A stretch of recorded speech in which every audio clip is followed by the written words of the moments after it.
अस्सलाम वालेकुम प्यारे बच्चों। Class 7th subject Kashmiri, page number 109।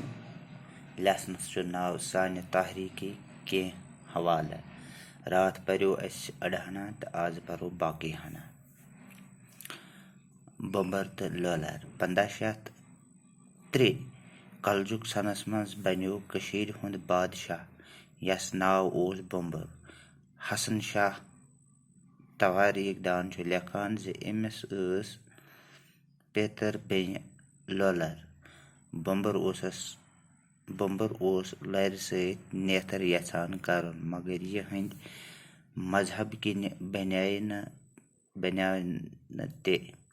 बम्बर गो देवान, लोलर ते गए फलवे आखिर मोद दुशवाई। दपा यम आय एकसी आवरन जालन। सन शायर छ आज दे लोलर या लोलो लेखान अहंसे नावस पेट। मराज तो कमराज।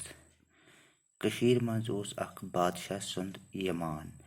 यह गुजरो 570 कलजुक सनस मज। अमिस ज नेची।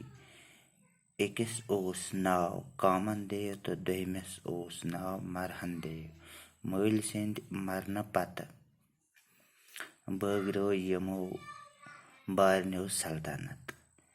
एक रट कशीर हुंद खोर हिस तो बेक रोट दछुन।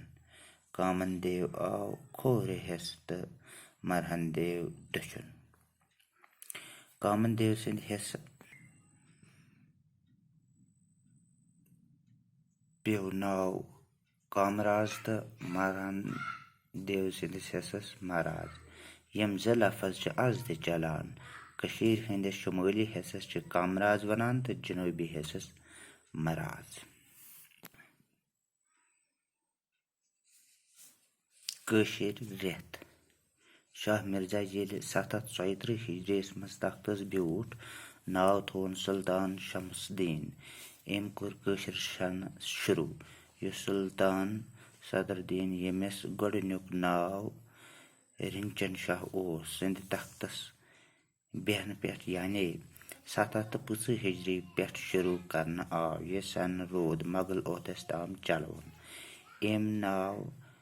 अम थवनय रेतन कशीर नाव। तम नाव छ यम: वहयुक, जेठ, हार, श्रावण, हद रेत, आशुत, कार्तिक, मंजूर, पोह, माघ, फागुन, सतर।